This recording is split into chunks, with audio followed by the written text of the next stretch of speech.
Hello and welcome to the Art of Being Human. Today I'm talking to one of my old friends, Russell Hossain, who happens to be one of my favorite leaders. He's from the mortgage banking industry, and he has just a really unique approach to leadership. So we're going to dive in and see what Russell can teach us.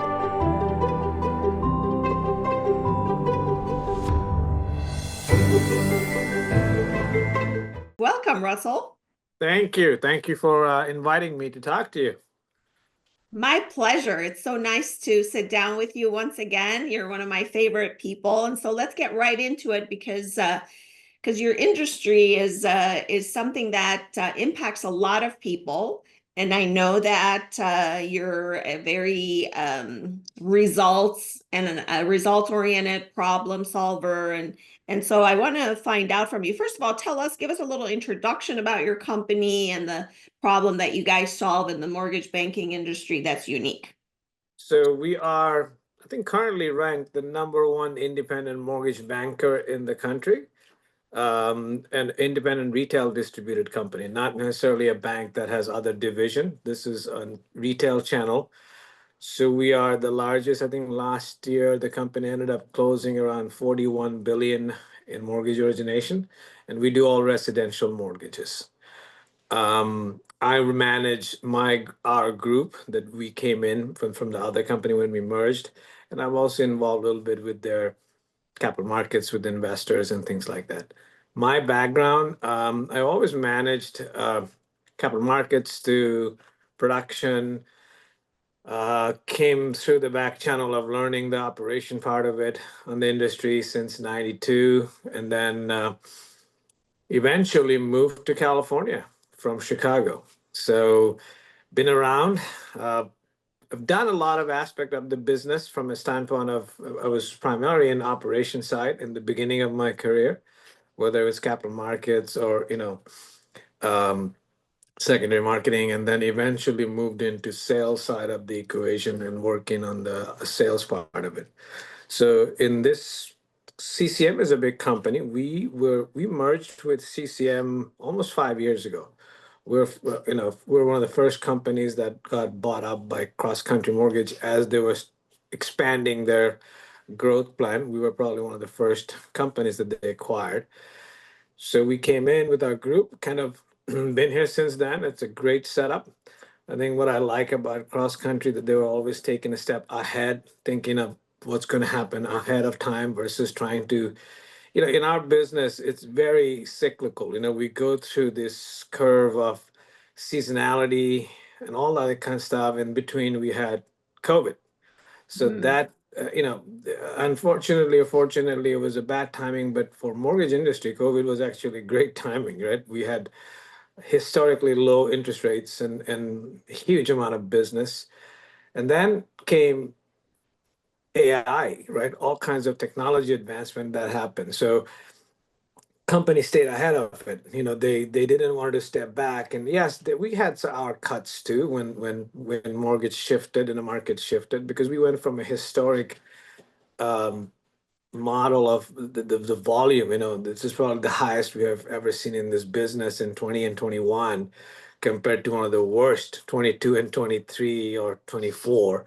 24 was better than 23, and it looks like it's in the right trajectory, like a normalization kind of rate. Even the rates are higher, but if you really look back pre-COVID, we're very close to it now. We're probably in the mid sixes to low sevens, but you know, prior to COVID, probably were high fives and sixes. So we're getting there. The gap is coming down. So, but there's still a lot of housing demands, and we have grown as a company because a lot of mergers and acquisition happens in the downturn, and we picked up a lot of folks, and then company kept up from a technology standpoint. They kept up from products, pricing, and all those kind of stuff. So my background since '92, been in the mortgage origination side of the equation, mostly on the capital market side, where behind the scene trading and selling the loans to the agencies, whether it's Fannie Freddie or investors in the Wall Street, but then eventually kind of sales management in the front end.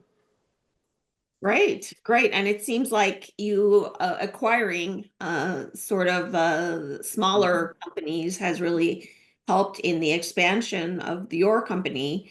Uh, Yeah, I mean, cross country, obviously, Ron Lenhart is the CEO, and he's got a great vision. He picked up folks across the, as we were going, he's always kind of forward thinking guy, and he's always been, I mean, great. One of the assets I say about the kind of cross country mortgage, it's a big company now, right? We have close to 7,000 plus employees nationwide. But the attitude is still small company mentality. You can pick up the phone, still talk to the C-suite people. They will answer, they will talk. You don't have to worry about going through 15 layers of divisional, regionals, and all that kind of stuff. It's there, but Ron is still hands-on. So is the operations people, so is the capital markets people. And we're also adding up more and more talent as we get chance to pick them up. Not just from the origination, also from the operation, like the management structure is getting stronger, which you need to grow. exactly. It's not all about selling. It's about really, Yeah. really supporting your people and making sure that you're headed in the right direction and supporting people the right way. So what are some of the hardest things that you've overcome in the last 5 years since COVID? I would say, COVID had a different level of challenge, right? Too much volume. We just couldn't handle, which is a good problem to have. But at that time, to understand how to keep it going versus stagging or not able to meet the demand, Mhm. we hired, we advanced in technology, we took advantage of making sure we're using the technology in our industry. As you know, you've been there in this industry a long time ago. We are very archaic for for an industry that does financing residential mortgages. We're still used to be very old school with papers and things like that, stacks. But now it's more about technology driven, and the companies who bought into that are doing well because it does cut costs. It does do a lot of efficiency, but you have to know how to manage it too. So when COVID happened, not only we hired ahead of time to anticipate the volume, so we kept up the turn times in certain, I mean, maybe a couple of times we fell behind because everybody got so busy, but we kept up. And then as the business shifted, we also pivoted, right? We pivoted with technology. Um, Unfortunately, we also, like anybody else, had our layoffs, but I feel like we did less of that layoffs because our structure and setup was better to start with. And we're continuously doing that as we are growing. I mean, every month there's new things that's getting done in the company and growing. We're also building up a big servicing portfolio where we service our own loans. We have close to, I want to say we're getting there. We're not there. We're around 70 billion in servicing or 70, 80 billion. We're trying to get to the 100 billion mark. So which is there's a new statistics that Ron brought up a few weeks ago was that we're closing one out of every 37 loans in the US right now. Okay. That's so the company is in the right setup and it's growing and recently we picked up a great executive teams of capital markets folks from PennyMac that's joined us. Oh, So we have the whole securitization group that's not only coming up with products and getting the best execution, also we have a group that specializes on those things. So not just the capital markets. You're almost becoming a big institution. We are a big institution. well, sure. Yeah, if you're the number one originator in your space. So I want to make sure it's independent retail Yeah, yeah. number one, not wholesale channels and things like that. Yes, yes. No, I gotcha. I gotcha. So what are some of the main learnings that people who are in this industry can learn from you? Or even anyone in business? Because I think I AI, think everyone can relate to technology and how artificial intelligence has impacted the landscape of business markets in all industries. But what are some of the learnings that you have had? I honestly think that yes, AI is definitely important, but I also think that old school process still works. People still like the human touch because sometimes you get too much of an AI, right? If you go to in LinkedIn, if you go in anything, it's like constant barrage of social media that people, at least me, I get kind of turned off. I'm like, okay, this like same thing happening. You see the same pattern for everybody. They do the same marketing thing. It doesn't matter what company it is, they just do the same thing. Everybody has the same message. So I think I still tell our loan originators that, hey, your best relationship is your referral sources, whether it's your past customers, whether it's your real estate agents, whether it's your, CPAs or whatever you dealt with, you got to keep in touch with them, and not just via social media, not just that, you know, simple blurb in your thing, just be in contact, still do the old school stuff, but keep it up with the technology, you know. Exactly, exactly. I love that. Of course, you're speaking now my language, the human touch. Absolutely. I always believe that is the biggest asset in any business. Um, that's the part that makes the company. When people talk about culture, people talk about all this thing, technology, yes, you have to have those tools. Like I always say, in our business, it's mortgage business, so we need to have competitive rates. So that's a given. We need to have a competitive rate, otherwise we won't be competing. But what makes you better is obviously technology. You need to have the products, you need to have the service, but most importantly, you need to have the right people at the right seat Exactly. that's going to manage and let people grow and let people do stuff. I've never been a micromanager for a couple of reasons. One is selfish. I just didn't want to do it. You know? I like too much headache. Now, I'll tell you, early career probably was more like that, a little bit more. Like I was probably a little bit more micromanaging at the beginning of my career because I wanted to make sure it's correct. Because you've always done it. You wanted to make sure that anybody you're going to trust you, they're going to do it. So I probably did that. But as I get a little bit more mature, it's kind of like we got to hire these people, let them do the job. Yes, you need to kind of verify and make sure it's happening. But if you so right person does matter. Huge. Yeah, Yes, you can bring in sometimes um small people. I mean, inexperienced people still make it better, but but at the same time, if you need to be able to make sure that the culture is there to teach that person to make it happen, and it starts from the top. It's the yeah. attitude, it's how you do stuff, how you the company. I mean, one of the things that I really liked about cross country, I've been through other companies, whether we're, my career beginning and now, I would tell you that they have a very open culture from a standpoint that it's very hands-on, but at the same time, very, it's a big company. So there are rules and regulations and you have to follow, but at the same time, it's very, they understand. They're very people oriented. Culture is key. I mean, culture beats strategy. I mean, there's so many Yeah, you experts. can't execute, if you cannot execute the strategy if you don't have the right people and the right culture. So it's Exactly. very simple. Very simple, very easy to kind of understand on all levels, both intellectually and common sense and emotionally. One thing that you mentioned early on is something that I talk about a lot, which is everybody in the industry. It seems like when you scroll in various social media channels and different people's posts, advertising, it's like every industry has this template and people just like switch out their pictures. It's just so All awful, of right? When you really look at it, with so all the technology out there, why are you? So I feel like you go to the company, sign up, and they all use the same template. And sometimes I've noticed like five people has the same template in the same company, right? I'm like, God, and I get to see all five people, so other people needs to see the same thing, right? It's not just me. So I'm like, do something different.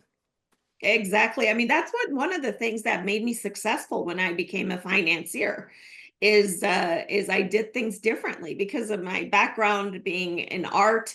I always thought of different ways of doing it. And so what I did is I did add value based. I built strong relationships and started to creatively work with people who were my referring partners and adding value to them. So I did a lot of leadership training for their companies, and guess what? I did all of that at no cost, and then they referred me all their employees. Right. I mean, I always say to people, I say, instead of putting out that Fannie Mae increased the loan amount, put up a recipe of something. I don't know. I mean, that's interesting. Put up a story that's happening somewhere that people want to see it. Yes, so you can put up the market update and things like that, that people do that. But I'm just saying that sometimes you just go off the regular path. Like do your regular stuff. I get it. You want to put up the market update because that's your industry. You want to give some information that's important. But sometimes just go off the grid. I have a couple of people that I really still watch it in social media. They do skits and it's funny. Because when he puts it up, it has nothing to do. He just makes up stories and does stuff, and it's funny. So he's unique. You know, his followers will watch him because those are the type. I feel like that you got to stand out. And sometimes people start using this AI. They just use the template. You Yeah, got to know what AI to use for what purpose, in yeah, my opinion. absolutely, absolutely. So what do you think is the biggest mistakes besides the using the same template that leaders in your industry are doing right now that they should really pivot and think twice about? I honestly think that if you're expecting and the far cry that, oh my God, our industry is dying, all kinds of volumes, rates are up. Rates are exactly what it is. There's still people buying houses. There's still people. So you got to keep on. I always say when crisis happens that, put the blinders on, march forward, because there's a lot of naysayers all around you and they're going to say it doesn't work.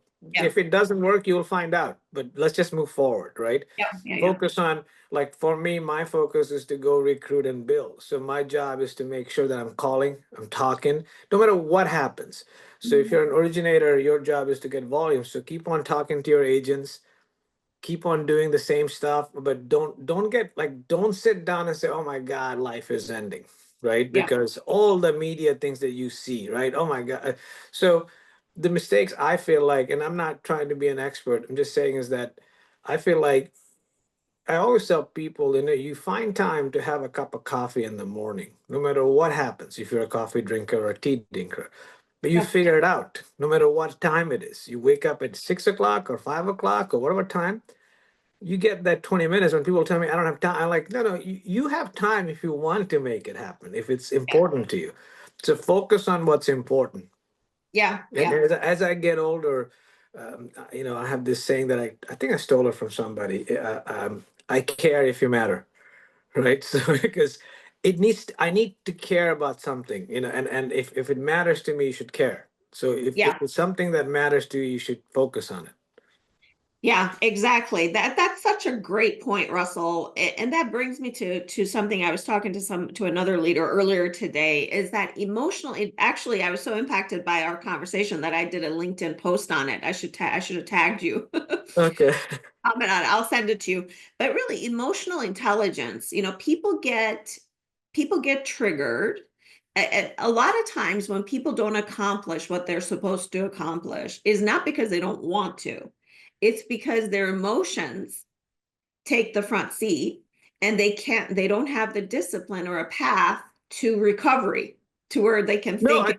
totally agree with you. I mean, listen, I'm not trying to say that, oh, I've done everything perfect in life. No, I've Yeah, gotten emotional and got pissed off, and then looking back, yeah, saying, I shouldn't have done it that way. Maybe I should have, I used to be that I would shoot out this nasty email sometimes earlier in my career. Now it's kind of like, now I don't even write that email. There yeah, was a time that I would write that email and walk away and then come back and change that email because I've calmed down. yeah, And now when I see an email that is pissing me off, I'll just ignore it for a while and I'll deal with it differently, right? So yeah, I guess exactly. it's maturity or whatever you want to call it, Yeah, it is. experience. It's experience and it's really understanding how to process your emotions. I mean, the important thing is for leaders to understand that nobody is perfect. We all make Right. mistakes and we all have emotions. Thank God, because then we would have bigger problems. Yes, And we it's would. really important to learn how to manage and how to proceed.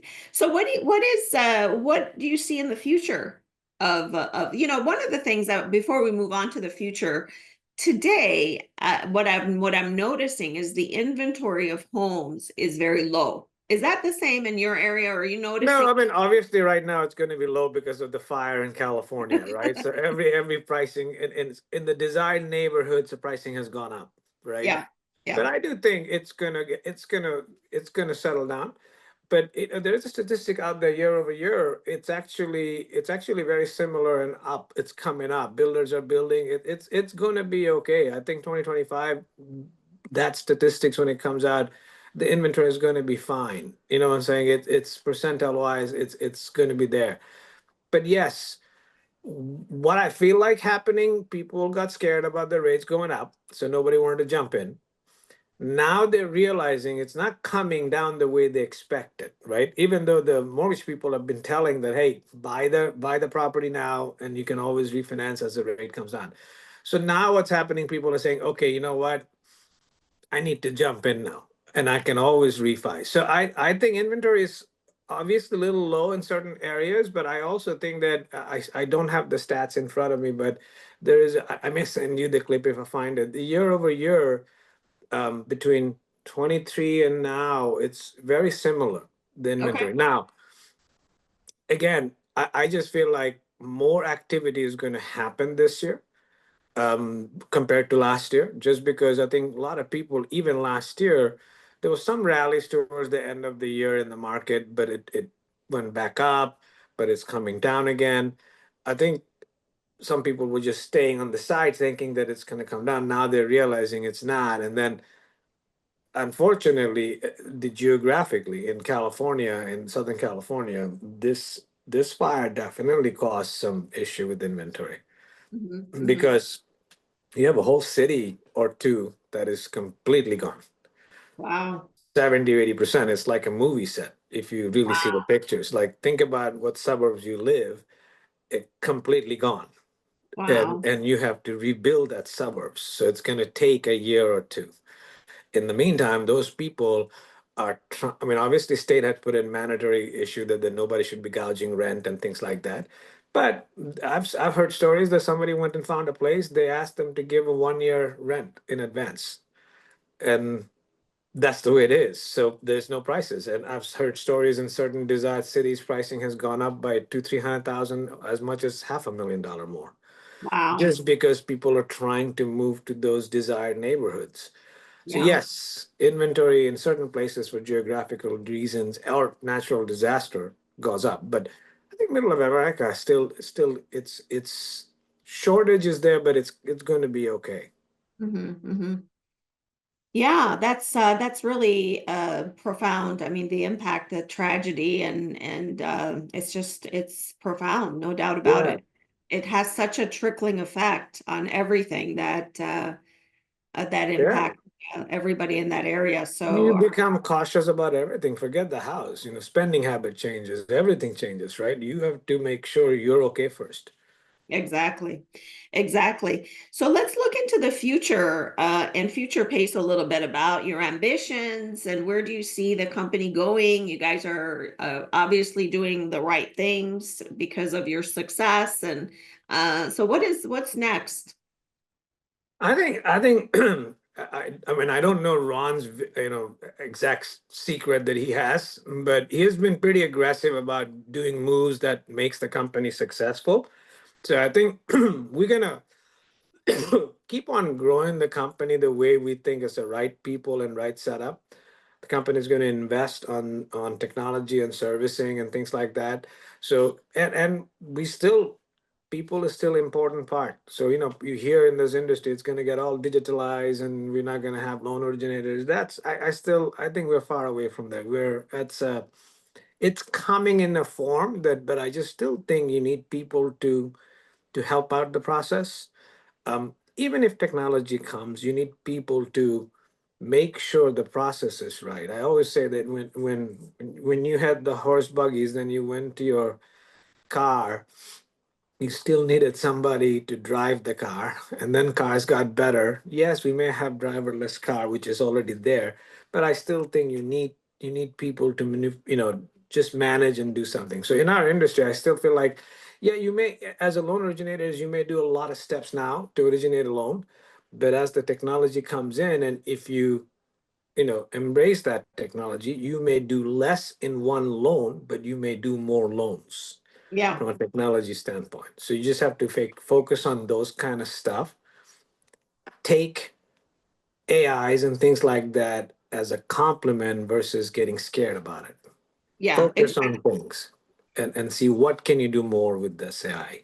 That is such a brilliant point. Exactly. So using AI to augment the human experience, it's Right. going Come to up be, with the setup. I mean, you knew, old days you used to do calculator to calculate debt to income ratio. Now you have Encompass that does that. Old days you had to look up, I still remember I found it because I was moving my offices and there's Zagat books. Remember Zagat, that I do. restaurant Zagat?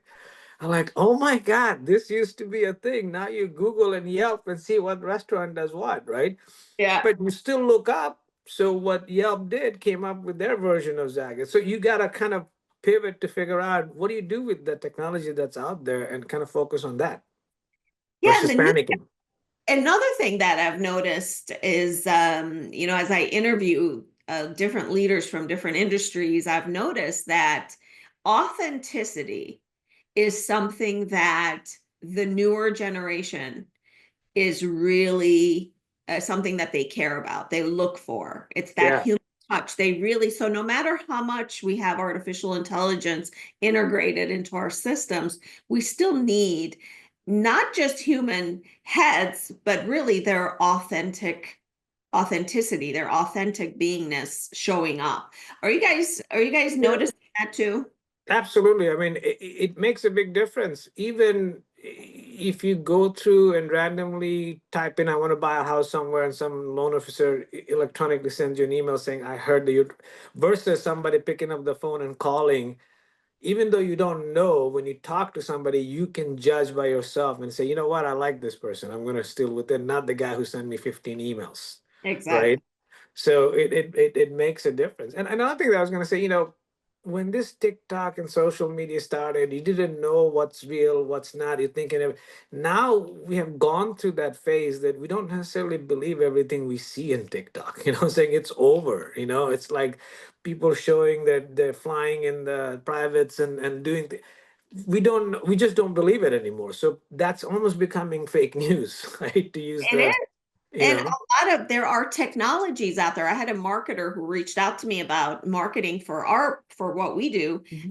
And one of the things that they offered was AI driven videos. So they have an avatar of me. They would have an Yeah. avatar of me doing videos. I'm like, that Did goes, you see that live one that they have this thing out there where you can become somebody else's face? Like you can be Tom Cruise and walking around, your face just changes. So these things are amazing. it's amazing. It is. I don't think that there has ever been a time that authenticity is more important than anything else that you have to market. It's when you integrate your own personal brand in an authentic way in your business that is really landing with. Absolutely. I mean, it's the same thing that I often wonder, this term that started in last, I don't know, 3, 4 years, the influencers in social media, right? Mhm, I just feel like some of these influencers are going to have to decide I mean, it was a new thing. So mhm. everybody was paying attention. Oh my God. But now I don't know if an influencer really influences people, even the term is used influencer. You know what Yeah. I'm saying? Yeah, So, yeah, I agree. I you agree know, that people are starting to really pay attention to what they value. A lot of exactly. and millennials really cared about a sense of purpose, mission, because I know we've done a lot of work around that with different CEOs and developing their culture, etc.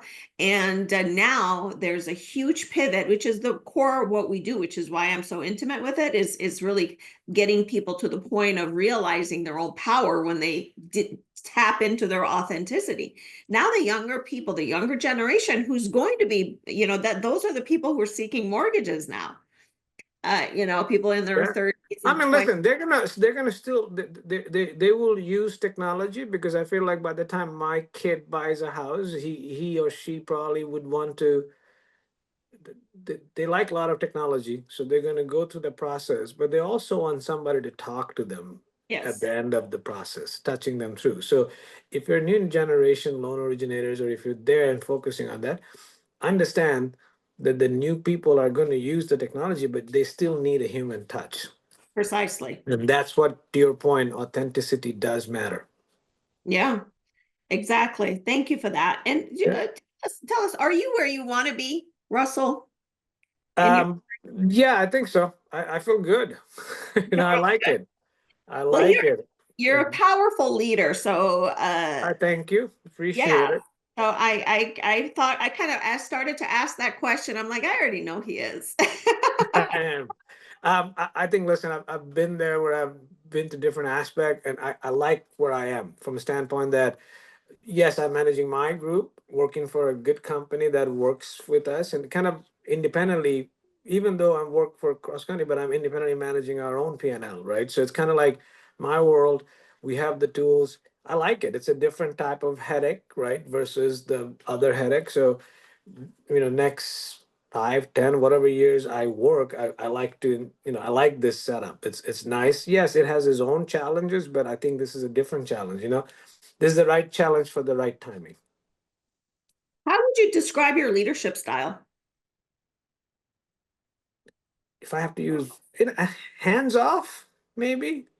Not too much. Yes. Um, pretty. I would say a couple of words, like very straightforward, right? No BS. Yes, I will deliver the BS news nicely. I won't be a jerk about it. But if I'm upset, I'll let you know that Yeah. this is not the way we're gonna do things. But at the same time, I like to work with you versus telling you what to do, because sometimes I'll have my ideas and it won't work. And then sometimes I may just say, no, this is the way it is, right? But Yes. I would like to say I don't want to micromanage you. Yeah. Yeah. I would say that that's pretty accurate. Right, because No nonsense kind of yeah, a leader. yeah. Just I mean, I want to have fun. We can have an argument. We can not talk about stuff, then we can go have a drink. Yeah, exactly. By the way, when you come to Chicago, we got to get together. Do you ever We come to Chicago? definitely, I think I'm gonna come around May, Okay. April, May. We'll probably week a week, we'll plan it out. I'll be That's there good. because my older kid is graduating Oh, in May, so in Milwaukee. So I'll probably be in Chicago for that week. wonderful. From college? Yes. Are you kidding me? No, older Oh one my can goodness. talk about computer. Yeah, he's graduating from Milwaukee School of Engineering as computer engineer. That's fabulous. Oh my Yeah. God, congratulations. My oldest son is still has another year to go. Oh, cool. Yeah. So, well, he took a little over 5 years, 5.5 years. But I said it's okay. All good. It's all It's good. all good. They're It's being all good. teenagers and stuff like that. That's all good. Yeah. It's all It's good. nowadays it's a rarity when they do get things done in 4 years. Exactly. And then I was told for engineers it's typical 5 years. I said okay. I didn't know that. It's all good. Well, thank you so much for spending time with me today, Russell. Any advice to today's leaders in the banking industry that you could I don't, you know what, these guys, successful people in the mortgage industry, leaders, I just say to be yourself, right? These leaders know how to be themselves. That's why they're successful, right?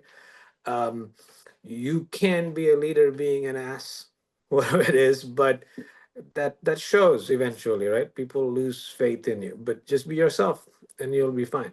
But I also want to say, Kathy, I've known you for a long time. You've done an amazing job from what you used to do, what you do. I've kind of indirectly or sometimes directly followed when you decided to do this, when you switched from being an originator to write a book. yeah, I still remember being at your first one of those launching thing that you did. I showed up and I yeah, was listening to how you're pitching it, and it took a lot of guts to make changes like that and change profession in the middle of your life, and it wasn't that you just fresh out of college. You just did it while you were very successful in one yeah. profession. You decided to change it. So that was amazing. And you're a great example telling people that you could pretty much do anything you want to do if you have your mindset to it. Well, thank you for that, Russell. That was a nice surprise to talk about that too. It was, it was a process in the making. I've been doing research on this topic for since year 2000. Right. So it was I mean, listen, you were great producer. Everybody wanted to recruit you, and then you decided to switch. I'm like, what is going on? well, it So, was just that, when you go through a career, I loved the people I worked with. I right, loved my clients. I didn't love what I did, and right. so, I'm a creative and I love people. So learning how to tap into their potential was really my desire. No, amazing, amazing job and transformation from where you were. What are you today? It's great. It's a great motivation for people to see that too. Thank you so much. I appreciate that. It is. I consider it a privilege, to be quite frank. It's an honor and privilege to work with people and help them tap into their potential. It's really a fabulous thing to do. It's a more not that banking isn't. Banking and Right. financing is also very fulfilling for a lot of people because it's Yeah, the saying, right? If you like something, find something that you like and do it forever, right? It's not a work anymore. So that's exactly what you're doing. precisely. Thank you again for being with me, my friend.